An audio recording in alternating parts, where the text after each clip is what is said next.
Hey everybody, it's Natsy Jones here. Thank you so much for coming to my channel. I really appreciate you tuning in. Uh, I'm a little ticked off this morning because I was out. Did I brush my hair? I was out of town in Atlanta for a conference, and I come back and my office is trash. Now I save a little space in the office for my kids, like little cubby holders and stuff. When I came up here, there were pencils, socks, cups of water, and my ring light is broken. So when my kids get home, baby, it's punishment time. And they're going to clean everything in this house because they were not supposed to be up here when I was gone. But anyway, I just had to get that off my chest. I didn't even throw any makeup on today because I want to have a real, super real conversation with you like I would a homegirl that I've known all my life. This light is just, it's doing something weird. And y'all know I'm light skinned, so I could real easily look like a minion or like I'm glowing. But we gonna make it do what it do. Hold on. Let me pause this and get this together. Okay, so that was the best I could do. I'm not a lighting person, but I was looking real bright, really, really glowing. But here we go. So, what I want to talk about today is, well, first of all, it's my anniversary. It's my 11th wedding anniversary. Thank you very much. Thank you. 11 years married. Every year that I'm still married, I'm grateful to God because it's an accomplishment, and people say it's not easy, but it's easy at this point. In the beginning, it was a little harder the first couple of years, but at this point, it's pretty smooth sailing. You know, we're raising kids. It seems like things are going by very quickly. I have 3 children, but this morning when I woke up, I was thinking about those people in my life who are waiting for the right relationship, who really desire to be in a loving relationship with someone who shares their values and who values them. And there are a lot of things that I've learned over the years about relationships, from as early as my late teens all the way to now I'm in my 40s. Relationships are interesting. They are all different. There are all these different intricate parts of relationships that can either make your life better or make your life a living hell, somewhere on that spectrum. It can either be great or it could be a living hell. And I know a lot of people who desire to be married, and they are finding themselves in a waiting position, a waiting posture, waiting on the person that they're giving a lot of their time to marry, to want to marry them, male and female. And I wanted to just share some perspective about that because it's my anniversary and I'm celebrating me today. My husband's at work right now. I'm going to eat some stuff. I'm going to relax. I had some work to do, but I think I'm just going to chill and celebrate the fact that I've been able to be a wife for 11 years. I never thought I could do this, but I'm doing it. It's going great. So I'm going to chill. But if you want to be married, I need you to listen to what I'm saying, whether you're a man or a woman. Listen to what I'm saying. It's very, very important that the person that you connect with shares your same values. You don't have to like the same things. You don't have to have the same kind of personality, but your values need to be in sync. If your values are not in sync, the relationship is not going to work. It does not matter how long you've been together. If you have a relationship with God, but they don't, or you want a big family, they don't want kids, or, you know, those core values, relationships, God, family, how we view these things, if they don't line up, you're going to have some problems. And the challenge is we get our values from the way we were raised. And yes, people's values can change, but Most people's values do not change. Most of what we've experienced as children made our values concrete, and we carry that with us for the rest of our lives.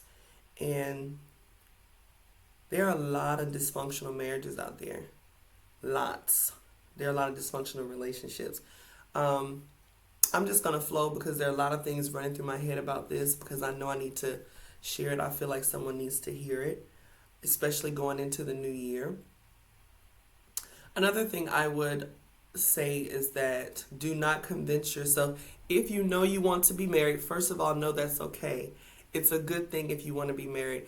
I know in society they try to make people feel like, you don't have to be married. You could just kick it, blah, blah, blah, blah, blah.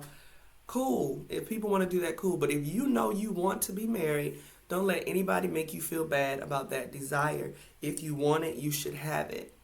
And you should be with someone who also wants it. That's the key. If you want to be married, be honest about the fact that you want to be married. Be outward about it. Don't hide it. Don't act like you're cool with kicking it if you really want to be married. Don't do that because you're going to attract people who are not into marriage. If you are marriage-minded, you need to connect with someone else who's marriage-minded. Don't connect with someone who's not marriage-minded and then try to spend years convincing them that marriage is a good thing.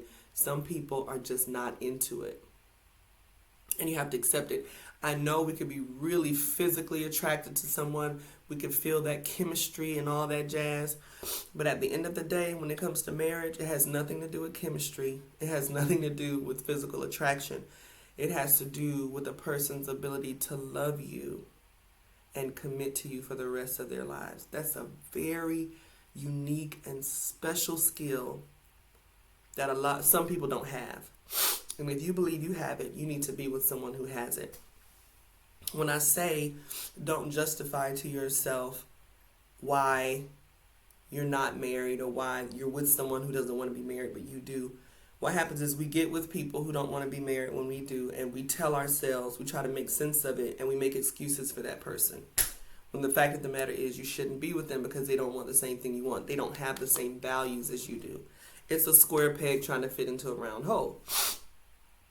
And even if you were to convince this person to marry you, that marriage would be very, very troubled and challenged, and they would try to find a way to sabotage it or get out of it because they don't really want marriage. They could want you, but not want marriage. I had a conversation with a young woman one day, and she said her and her boyfriend had been dating for 10 years. And I just asked because I'm marriage-minded. I just asked, so why haven't you guys gotten married? And I know some people feel like you shouldn't ask people that, but I was actually curious. And she said, well, he doesn't really, believe in marriage and want to do that. And plus, marriage isn't all it's cracked up to be. And I was like, well, how do you know that if you've never been married? And she said, well, a lot of husbands cheat on their wives. She said like this, a lot of husbands cheat on their wives. And I was like, you know what else? A lot of boyfriends cheat on their girlfriends. So your excuse for accepting that this person doesn't want to be married. When you do, your justification is that a lot of husbands cheat on their wives, as if men are more faithful when they're your boyfriend than when they're your husband. That's not true. As a matter of fact, there are a lot of men or women who feel like if I don't, you don't have a ring on your finger, if I don't have one on mine, I can do what I want to do. Like, you can call me your boyfriend or girlfriend, but we both know that I'm single and I can do what I want to do. Now, I may not tell you because I know if you knew, it would hurt your feelings and would cause drama in our relationship. So I'm just going to hide that part from you and do what I want to do because we're not married. And if you catch me, I'll say, well, it's not like we're married, right? When you have an exclusive relationship, that's where I think we get in trouble. We call relationships exclusive without the marital commitment. And it's very possible to have an exclusive relationship. But for some people, saying they want to be in an exclusive relationship, but they don't want to get married is sometimes just a way to get that person to commit to you without you having to commit to them. Not everybody does that. But when it comes to marriage, for a person to take that step, it's a lot you have to go through to take that step. You're planning a wedding, you're doing paperwork, there are consequences. if you mess the marriage up and you have to get a divorce, you splitting money. Divorces are terrible. Nobody wants to go through a divorce. Even people stay in marriages for longer than they need to because divorces are terrible. So there's more of an incentive to be faithful and do the person right when you're married versus when you're not married, because just legally and practically there's some things that happen when you divorce and it's not pleasant at all. Now, of course, you don't want to get with somebody and have them treat you right just because they don't want to go through divorce pains. You want somebody who actually loves and cares for you. I was listening to my prophet, this guy online that I follow, and he talked about love. He said love has nothing to do with the butterflies in the stomach and chemistry. I hear people talk about chemistry a lot. Sexual attraction. That clouds our thinking sometimes. When you see this person, you get all fuzzy wuzzy down in your pants and you feel this strong sexual chemistry. And if you actually have sex with the person, now that attachment is there, which is like being on drugs, literally. It does the same thing to your brain as drugs, especially if you're enjoying the sex. Now it's harder to break away from this person, and you're rationalizing all of the reasons you should give it just one more year. The problem is there are people who will pretend that they are committed to you because they want you to be committed to them. There are some really, really selfish people out there, and they lie through their teeth. I was watching this documentary last night called Bad Surgeon on Netflix, and it was about this surgeon that he was just lying through his teeth to the whole world, performing surgeries on people that he had no idea what he was. Well, he knew what he was doing. He was killing people by replacing their windpipes with plastic tubes. They would get infected and they would die shortly after. And he was a well-known surgeon, and he also had a girlfriend that he proposed to, and he had like 7 families all over the world. There are people out there who just lie. They look you in your eyes and they lie so easily. And married or single, there are husbands who lie, and there are wives who lie, there are girlfriends who lie, and boyfriends who lie. So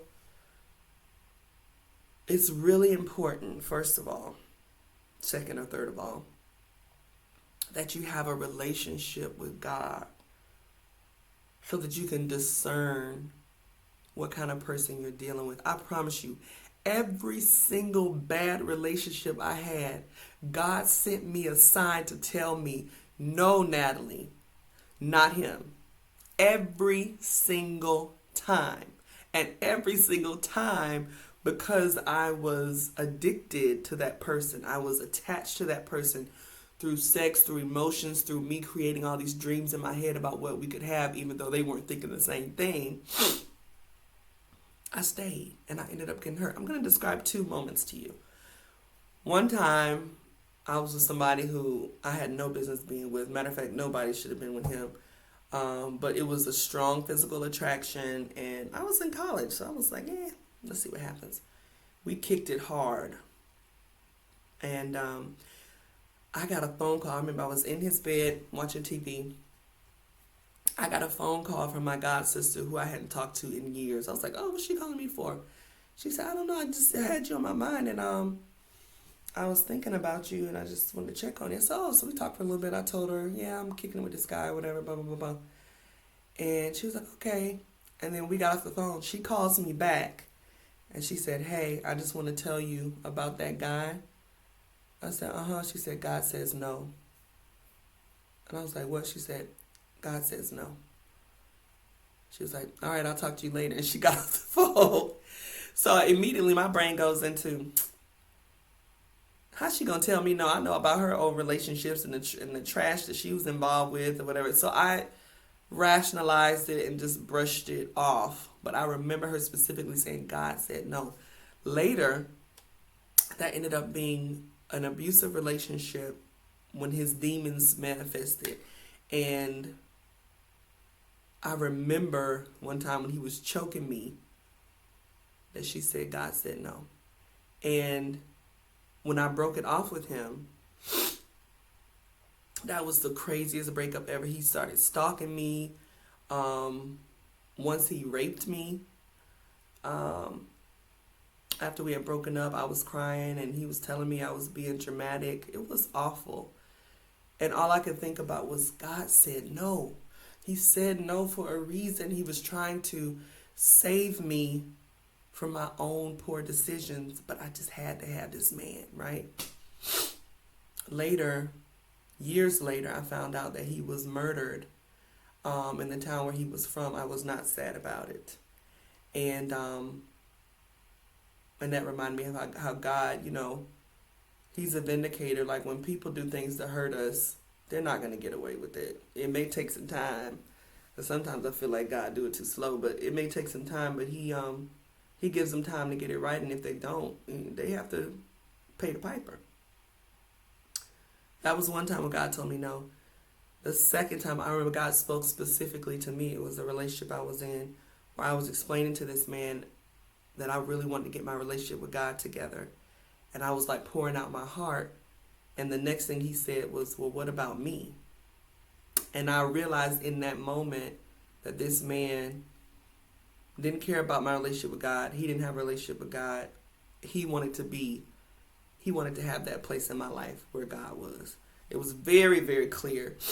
But I was so attracted to him and I was so attached to him that I ignored I saw so many red flags and I ignored them. And you pay for that. You pay for it because when you waste your time with people you're not supposed to be with, your time is wasted. Years are wasted that you can't get back. Telling yourself, I'm going to make this work, and it's not going to work. Nothing that you do is going to make it work if it's not supposed to work. And you cannot get 2, 3, 4, 5, 6, 7 years of your life back that you've wasted on someone who you were not supposed to be with. Your values did not connect. They were not compatible. I remember the feeling of knowing that I was trying to make something happen. I was working on a project and I was trying to make it happen. There was a deadline I was trying to meet and I was pushing it. And I remember in my mind thinking, Nat, you don't have enough time to finish this. And the other part of my mind was like, just do it. Anything can happen. And one part of my mind was like, Nat, it's only 2 hours left. You have 15 pages left. Stop. There is a point, and I'm sharing this for a reason. There's a point in your mind, in your rationale of this relationship. There's a part of you that knows this is not going to work. And then there's another part of you that feels like anything can happen. And that's the part of us that believes in fairy tales and romantic movies and scripts.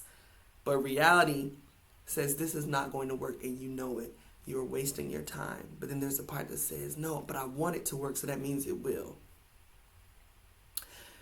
In that time, in that moment, I realized that there's a way that your brain, it's almost like I saw the conflict in my thoughts. The part of me that wanted it to work and felt like it would no matter what reality was showing me that it would work. And the other part was reality saying there's, doggone well, almost cuss, doggone well, that 2 hours is not enough time to finish this. And in that moment, I remember I stopped. I felt defeated. I called my friend and said, I can't finish this in time. I don't have enough time. There's no reason for me to waste another 2 hours of my time if I'm not going to be able to finish this project in time. There's something else I could do with these 2 hours besides rushing to a finish line that I cannot get to. The same thing happens with us when we're rationalizing these relationships that we're in. There's a part of your brain that says, just because I want it, it's going to happen. Even though all of the signs point to the contrary. Just because I want it, it's possible. And you can waste so much of your time and energy in that fantasy world. But there's also a part of you that's saying, you know that this is not going anywhere. All signs are pointing to this is not working. It's okay to stop. I'm here to tell you, if you're in a relationship that is wasting your time, it's been wasting years of your time, it's okay to stop. You're going to feel defeated at first, but you're also going to feel a weight lifted off of your shoulders because it's like, I don't have to keep trying to make this work. I don't have to keep trying to make sense out of something that doesn't make sense. I can just give it up. Going into this new year, please, relationships are very important. There's no relationship as important as your relationship with God and your relationship with yourself. Please spend time with your Father and allow Him to show you, your Heavenly Father, allow Him to show you what relationships are weighing you down, are like parasites sucking the life, energy, and time out of your life. We only have so much time. And sometimes as we get older too, we think, I don't want to start over. I've put so much energy and time and effort into this relationship. It's got to work. Because if I start over, I'm starting from scratch and it's going to take even more time. You don't know that. The relationship I was in before I met my husband, I was in for 3 years. It was off and on with someone who was afraid of commitment. He had some issues, but he was dangling marriage in front of my face to keep me in that relationship. But the truth is, he didn't want to be married. I learned later, if you meet someone and they talk about marriage like it's not something they want, and then later when they find out you want to be married, they try to act like they're considering it. They don't want to be married. They just don't want you to leave. Those are two different things. They want a forever girlfriend. There's some men who are really afraid of marriage, some people that are afraid of marriage, women too, or they're just not interested in it. And if you are interested in it, that means you're a wife or you're a husband, and you need to meet someone who's a wife or a husband, not a girlfriend or a boyfriend. Those are two different types of people. And so I remember realizing that relationship wasn't going anywhere. I remember how stupid I felt, how defeated I felt, how angry I was with him, and how angry I was with myself for trying to convince myself it was something that it wasn't. And I remember God woke me up in the middle of the night and told me what to do. This had never happened to me before. My boyfriend at that time had just left, like in the middle of the night. We had kicked it. He had just left. God woke me up at 4 o'clock in the morning because I prayed when he left. I said, God, I love this man. I'm attached to him. I don't know how to let him go. I know that this is not the person for me, but there's an attachment here, and I don't want to keep going around in circles, breaking up and getting back together and wasting my time. I said, I need you to help me to let him go. Baby, these people that act like God don't hear them when they pray, and God doesn't hear you, you got to pray for 17 years. Listen, when you pray and ask God for something with a sincere heart, and you're not coming to him with a mask on and playing games, and you just like, look, I know I'm wrong, I know I do dirt or whatever, but I need you to help me. Because when you surrender to God and say, help me because I don't know what I'm doing, my experience is he responds very quickly to those prayers. If you come to him like, okay, God, here's the plan. This is what I'm going to do, and this is what you're going to do. No. He ain't going to do that one. You got to come completely submitted, like, I messed up. I need your help. Every time I prayed like that, God has moved quickly. So I prayed that, and I went to sleep. I woke up 4 o'clock in the morning, and it was like I was possessed. It's like something was moving my arms and telling me what to do. I blocked him from my email. I blocked him from my phone. I blocked him from my social media. I didn't have a conversation with him. We had just had sex like hours before that. He left thinking everything was good. It wasn't good. I prayed. God said, this is what you do. Block him from the phone. Block him from the email. Block him from social media. I blocked him. There was no way he could get in contact with me unless he showed up at my door. And when I went to sleep, and then I just went back to sleep. When I woke up that morning, I promise you, I had no recollection of this man. Listen to me. You talking about help breaking up? You better ask God to help you break up if you stuck on somebody you shouldn't be with. I had no recollection of this man. This was someone I was painfully in love with. I woke up and I wasn't thinking about him at all. I didn't even remember he existed. We had made a date to have breakfast the next day. I completely forgot about it.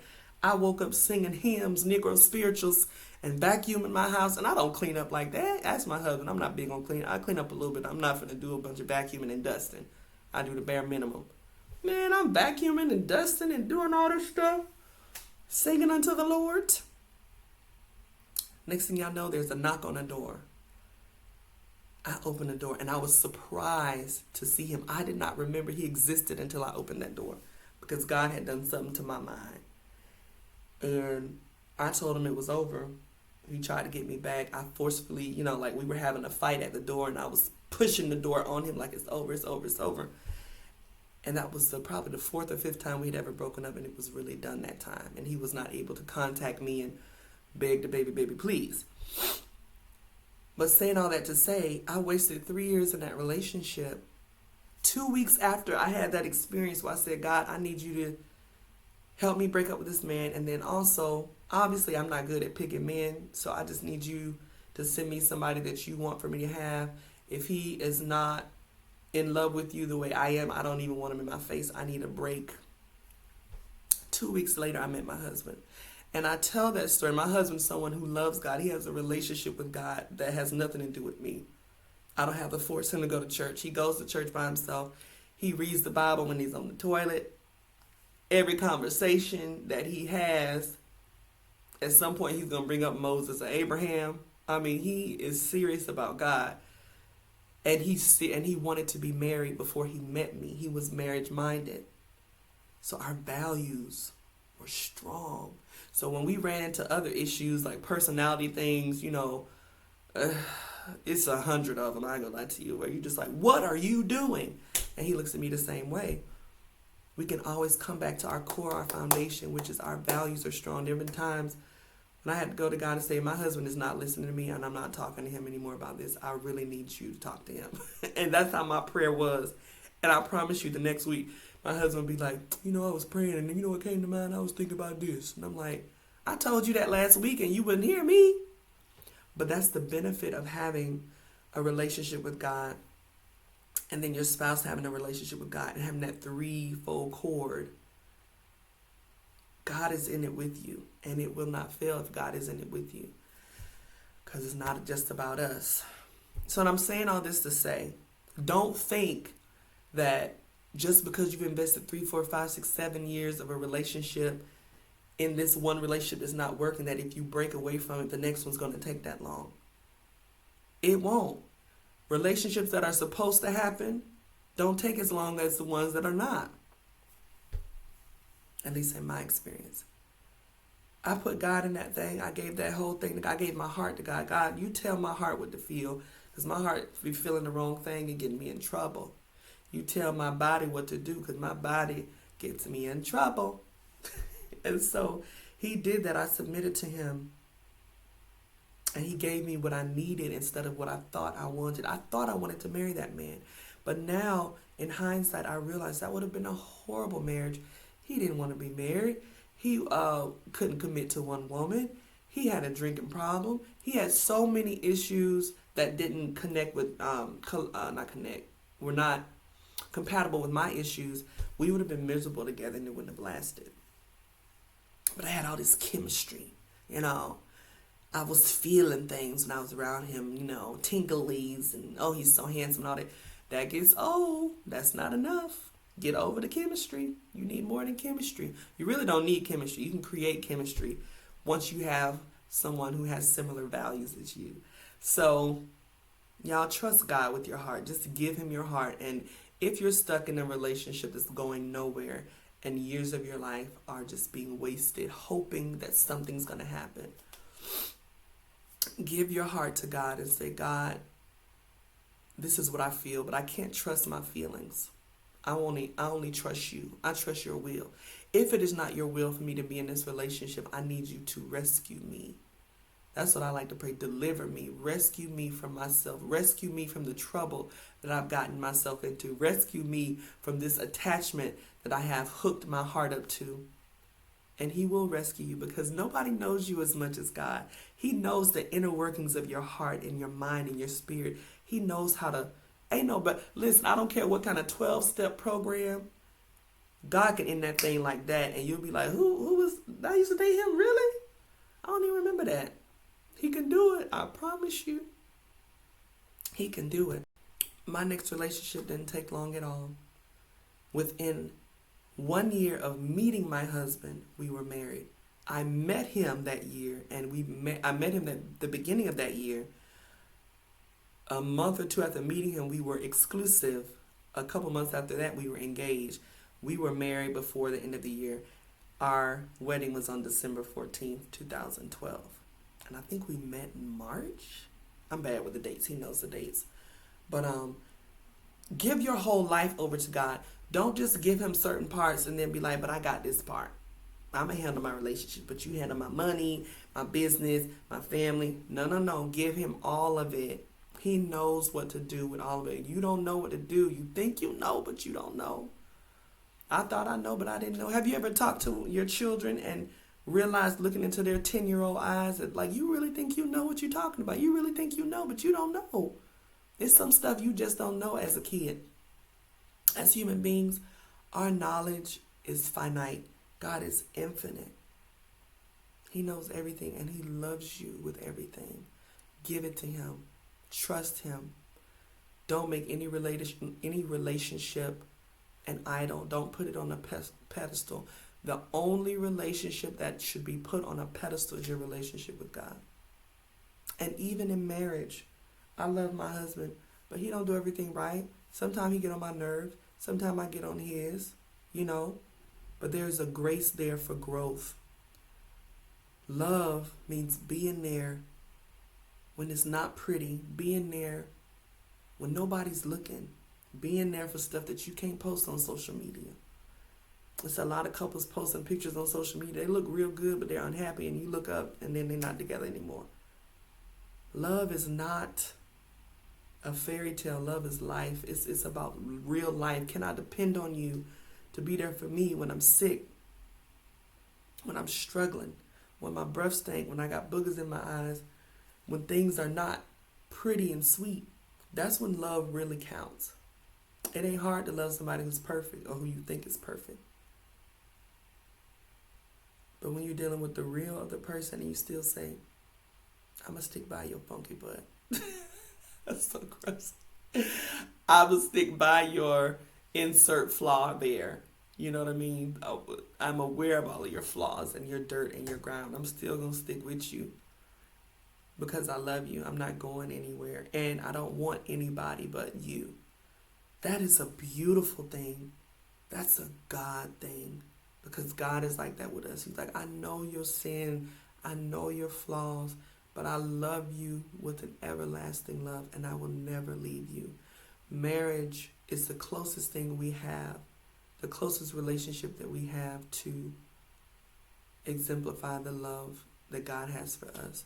I would say marriage and a child-parent relationship. I love you no matter what you do, what you look like, what's going on. I'm here. That's love, y'all. So my prayer is that your relationships bring life, that they meet every need that you have physically.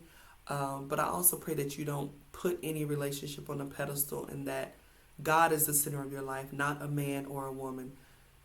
That's how you can hang it out in marriage, because even though I love my husband, he is not the center of my life. I'm not the center of his life. God is the center. And because God is the center of my life, I'm always satisfied. Even when he does something or forgets something or, is not romantic or is not nice or whatever can happen in relationships, I'm not licking my wounds because I am full. I am full of the love of God. I am satisfied with God. I am satisfied with me and God. And everything else is a bonus, including love relationships, money, business, family, church. All of those things are additions. They're add-ons to the love and the happiness and the joy that I already experienced in the fullness of God. I want you to experience the same thing.